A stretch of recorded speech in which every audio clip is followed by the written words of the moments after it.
अब आप ही पता लगाइए ना कि वाइन कहाँ होगी। मुझे उसकी बहुत चिंता हो रही है।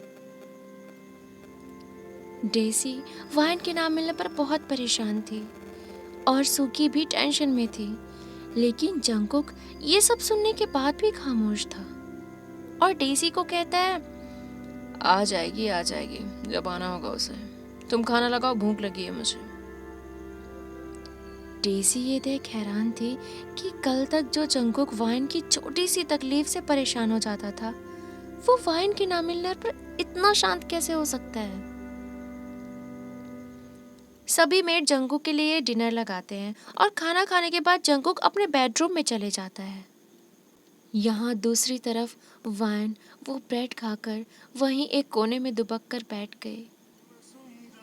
इस अंधेरी रात में यहाँ तो छुप गए, पर अगर किसी ने मुझे यहाँ इस तरह देख लिया तो हे भगवान, अब आप ही का सहारा है। वाइन ऐसा बोलते हुए ख्यालों में खो गई और वाइन की आंखें भर आई। सर सर मुझे ढूंढ रहे होंगे क्या? मुझे उनसे उम्मीद नहीं करनी चाहिए, पर है, उम्मीद तो है। काश वो मुझे ढूंढते हुए यहाँ आते और मुझे अपने सीने से लगा लेते। यहाँ बहुत ठंडी है और उनके सीने में मैं छुप जाना चाहती हूँ। वाइन ऐसा सोचते हुए वहीं दुबक कर बैठी बैठी सो गई। जंगकुक वाइन को ढूंढता हुआ गाड़ी पर आया और वाइन को ऐसे देख उसकी तरफ दौड़ने लगता है। वाइन, वाइन तुम मिल गई। मैंने तुम्हें कितना ढूंढा। सर सर आप सच में आ गए? वाइन भी तुरंत उठकर जंको की तरफ भागने लगती है और जंको को गले लगाने ही वाली थी कि वाइन की नींद खुल जाती है और वो हड़बड़ाहट में उठ जाती है झटके के साथ। सर सर तो यहाँ सपना था, सपना था ये तो। क्या सर सच में नहीं आए? मुझे उनकी जरूरत है। याद आ रही है मुझे उनकी, याद आ रही है। यहाँ दूसरी तरफ जंगकुक लेटा हुआ था, पर उसे नींद नहीं आ रही थी। जंगकुक करवटें बदलता रहा और परेशान होकर उठकर बैठ जाता है। ये नींद क्यों नहीं आ रही है? कहीं नहीं, नहीं नहीं हो रही मुझे किसी की फिक्र, किसी की भी नहीं। और वो भी क्यों? आखिर ऐसा कौन सा रिश्ता था मेरा उस वायन के साथ? जंगकुक ये सब सोचते हुए भी बार बार वायन को ही सोचे जा रहा था और बहुत देर तक जागता रहा। फिर अचानक उसकी भी आंख लग गई। अगली सुबह वाइन रास्ते में ही दुबक कर सोई हुई थी और सुबह की किरणें पड़ते ही वाइन उठ जाती है और आंखें मलते हुए यहाँ वहाँ देखती है और सोचती है,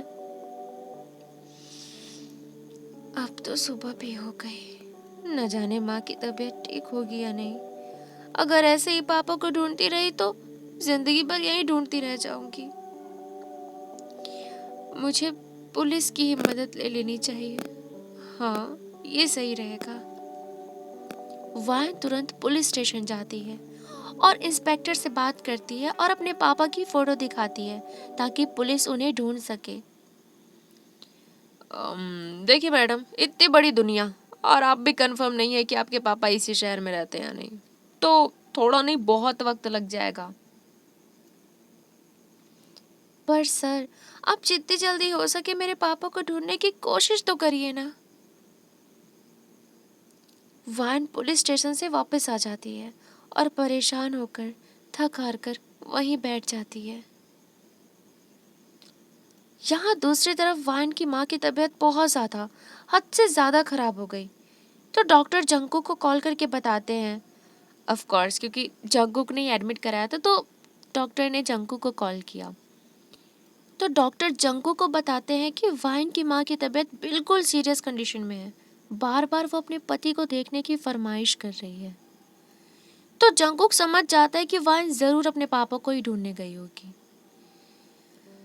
इसका मतलब वो वाइन अपने पापा को ढूंढने गई है, पर वो कैसे ढूंढ पाएगी? न जाने कहाँ भटक रही होगी। वो लड़की कितनी पागल है। अरे मुझे बोलती ना, लेकिन मुझसे क्यों नहीं बताया और खुद चली गई। जंगकुक वाइन को खोजने के लिए अपने सारे आदमियों को लगा देता है। यहाँ जंगकुक हॉस्पिटल जाता है तो देखता है कि वाइन की माँ नर्स से बड़बड़ाते हुए कह रही थी, मेरे पति को बुला दो, मेरी बेटी गई थी ना उन्हें खोजने, वो नहीं है क्या? अभी तक नहीं आई क्या मेरी बेटी? कहीं देर ना हो जाए, कहीं देर ना हो जाए, इस दुनिया से बिछड़ जाऊंगी तो दोबारा नहीं मिल पाऊंगी उनसे। ये दुनिया बहुत बड़ी है, कहाँ ढूंढूंगी उन्हें दोबारा, कहाँ ढूंढूंगी? जंगकुक बाहर ये सब सुन लेता है और ये बात जंगकुक के रूह को चीर कर गुजरी और जंगकुक के आंसू छलक गए। जंगकुक के ख्यालों में वाइन गूंजने लगी और जंगकुक के कदम अपने आप पीछे हो गए। मैं ये सब क्यों सोच रहा हूँ? भला मुझे किसे ही ढूंढना पड़ेगा। मैं किसी के दूर होने से नहीं डरता, बिल्कुल नहीं। मैं खुद का मालिक हूँ, मुझे किसी की क्या जरूरत। जंगकुक यहाँ खुद को बहला रहा था, पर यह बहलाना क्या जायज था? क्योंकि जंगकुक अपने दिल की अनसुनी कर रहा था। क्या जंगकुक को एहसास हो भी पाएगा जो उसके दिल में था? जंगकुक सारे पुलिस स्टेशंस में इन्फॉर्म करा देता है कि अगर कोई लड़की मिले तो इन्फॉर्म करके उसे बताए। और हुआ भी ऐसा ही। उस पुलिस के इंस्पेक्टर ने जहां वान गई थी अपने पापा का पता लगाने के लिए, वो बता देते हैं कि एक लड़की किसी की फोटो लेकर ढूंढने आई थी। तो जंगकुक भी प्रेशर देता है कि जल्दी वाइन के पापा को ढूंढा जाए और पुलिस को बोलता है कि वाइन को अपने पास ही रखे सिक्योर करके और उसके पापा के साथ ही उसे भेजे।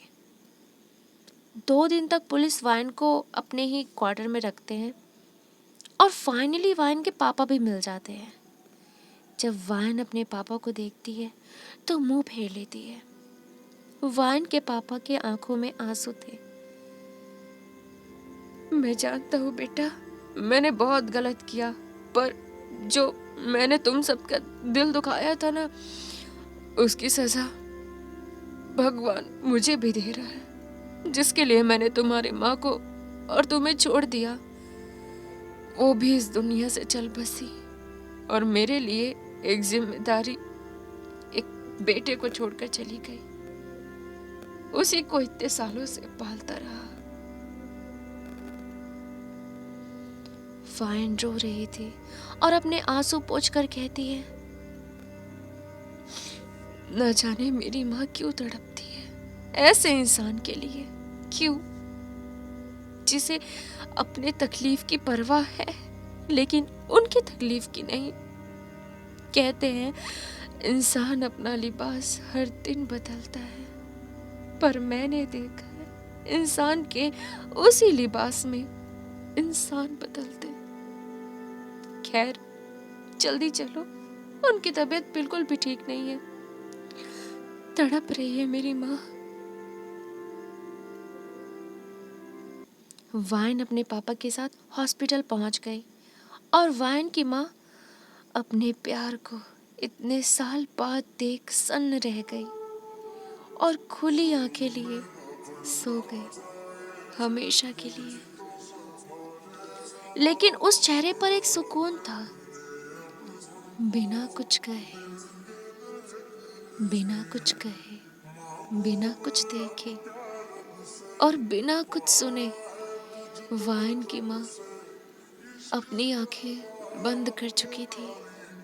सिर्फ अपने प्यार को देखते ही उसने उससे शिकायत भी नहीं की कि वो उन्हें उन्हें क्यों छोड़ कर गया। वाइन के सामने उसकी माँ की ऐसी हालत और अपनी माँ को खो देने का दुख। खो दिया, खो दिया मैंने खो दिया। इतने सुकून से गई हो माँ, मुझे बेघर करके। अब मेरा कौन है यहाँ पर? अब मेरा कौन है? अब मुझे छोड़कर क्यों गई? मैं बेघर हो गई, आज मैं बेघर हो गई और आप इतने सुकून से गई हो माँ। मुझे छोड़कर कैसे जा सकती हो?